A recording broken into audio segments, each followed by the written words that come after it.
നിങ്ങളുടെ പ്രൊഡക്റ്റും സർവീസും മാർക്കറ്റ് ചെയ്യുന്നതിൻ്റെ മുന്നേ ശ്രദ്ധിക്കേണ്ട ഏറ്റവും പ്രധാനപ്പെട്ട 3 സ്റ്റെപ്സിനെ കുറിച്ചാണ് നമ്മൾ ഇവിടെ ഡിസ്കസ് ചെയ്യുന്നത്. ഫസ്റ്റ് വൺ, നിങ്ങളുടെ ബിസിനസ് മോഡൽ ഏതാന്നുള്ളത് കൃത്യമായിട്ടും ഉറപ്പുവരുത്തണം.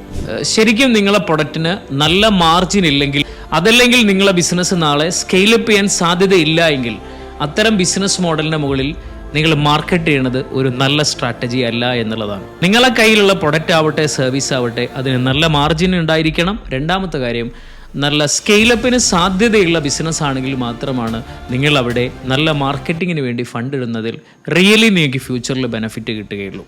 രണ്ടാമത്തെ step, define the right customers. നമ്മളെ റൈറ്റ് കസ്റ്റമേഴ്സിനെ നമുക്ക് ഡിഫൈൻ ചെയ്യാൻ പറ്റണം.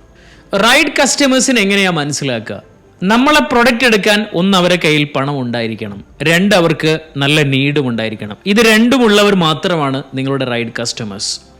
ഈ റൈറ്റ് കസ്റ്റമേഴ്സിനെ ശരിക്കും നമ്മൾ മനസ്സിലാക്കുമ്പോൾ അവരുടെ നീഡ്സും അവരുടെ ഡിസയറും അവരുടെ പെയിനും നമുക്ക് ശരിക്കും മനസ്സിലാക്കാൻ പറ്റണം. അവരുടെ നീഡ്സിലേക്കും അവരുടെ പെയിനിലേക്കുമുള്ള പ്രൊഡക്റ്റ് ആയിരിക്കണം, അല്ലെങ്കിൽ സർവീസ് ആയിരിക്കണം നിങ്ങളുടെ കയ്യിലുള്ള പ്രൊഡക്റ്റും സർവീസും. ഇങ്ങനെ നിങ്ങളുടെ റൈറ്റ് കസ്റ്റമേഴ്സിനെ റിയലി ഐഡന്റിഫൈ ചെയ്തിട്ട് അവർക്ക് വേണ്ടിയിട്ടായിരിക്കണം നിങ്ങളുടെ മാർക്കറ്റിംഗ് സ്റ്റെപ്സ് കംപ്ലീറ്റ്ലി നിങ്ങളുടെ ബിസിനസ്സിൽ എടുക്കേണ്ടത്. മൂന്നാമത്തെ സ്റ്റെപ്പ്, നിങ്ങളുടെ കസ്റ്റമേഴ്സ് ഏത് പ്ലാറ്റ്ഫോമിലാണ് അവരുടെ സമയം കൂടുതൽ സ്പെൻഡ് ചെയ്യുന്നത് എന്നുള്ളത് കൃത്യമായിട്ട് മനസ്സിലാക്കണം. അവർ സോഷ്യൽ മീഡിയ പ്ലാറ്റ്ഫോമിലാണെങ്കിൽ അതിൽ തന്നെ അവർ സ്പെൻഡ് ചെയ്യുന്നത് ഫേസ്ബുക്കിലാണോ അവർ കൂടുതൽ സമയം എടുക്കുന്നത്, യൂട്യൂബിലാണോ, അതിൽ ട്വിറ്ററിലാണോ, ഇൻസ്റ്റഗ്രാമിലാണോ, ഏത് പ്ലാറ്റ്ഫോമിലാണോ നിങ്ങളുടെ കസ്റ്റമേഴ്സ് കൂടുതൽ ടൈം സ്പെൻഡ് ചെയ്യുന്നത് എന്നുള്ളത് നിങ്ങൾക്ക് മനസ്സിലാക്കാൻ പറ്റണം. അവരുടെ ശരിക്കുമുള്ള ബിഹേവിയർ എന്തൊക്കെയാണെന്നുള്ളത് മനസ്സിലാക്കാൻ പറ്റണം.